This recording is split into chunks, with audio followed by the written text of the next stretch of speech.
This is Refurbishing a Vintage Model Steamboat, and it's part 31, the steam test of the completed boat on the workshop bench. Since the last episode, I've done quite a bit of work to the boat.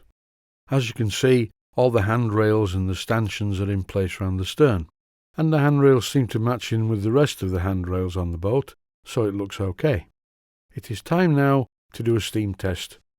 I've not had the engine in steam at all. It's run on compressed air many times. I've had the boiler in steam in a previous test if you've been watching the series, but now it's time to do it for real, to just make sure everything works. And the first thing to do is to put some heat insulation between the burner and the gas tank, and this is to prevent the burner from actually touching the gas tank in the boat. Irrespective of the type of radio control unit you're using, you must always turn the transmitter on first, followed by the receiver, and I'm doing this at the moment.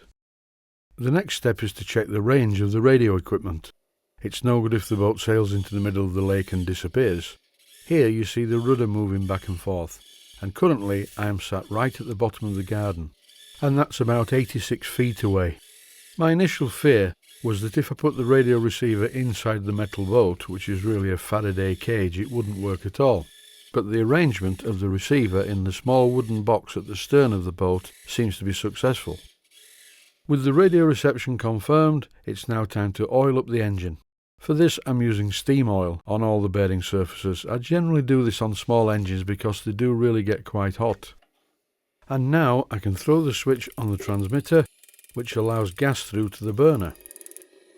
The burner is quite fiddly to light and will not light at all if there's too much gas pressure, so I just back off the gas pressure with the valve and then the burner lights.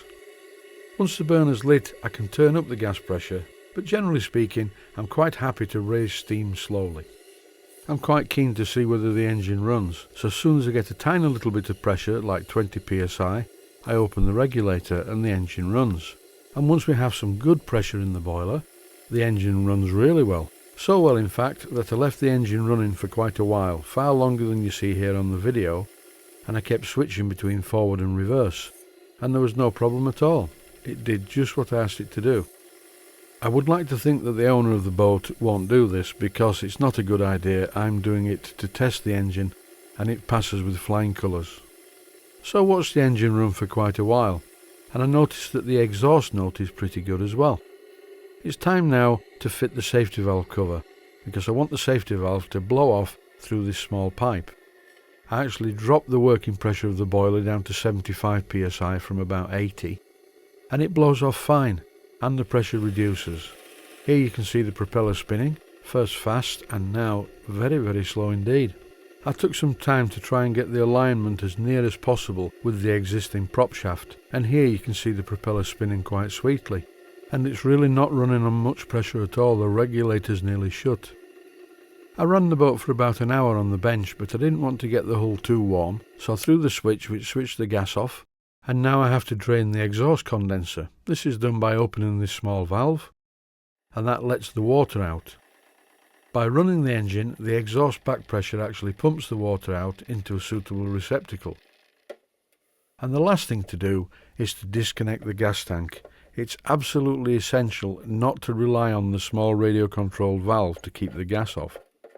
The gas tap needs removing entirely from the gas tank, as you can see here. Then it's quite safe. Whenever the engine has been run on steam, it is absolutely essential that you remove the water residue from within the engine, particularly if it's a cast iron cylinder engine like this Stewart 1010. The top of this Stewart displacement lubricator is threaded 5/16 by 32 threads per inch, so I quickly made a small adapter to allow me to connect a piece of silicone rubber pipe, which allows me to pipe some compressed air into the engine, which first of all blows away the water.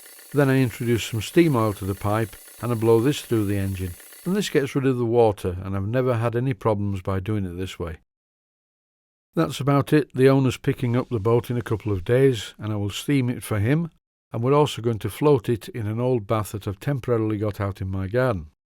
I am a little concerned about the weight of this boat because everything on it is metal, the superstructure and the hull, but I think it'll be okay. Thanks for watching and I hope you found it useful.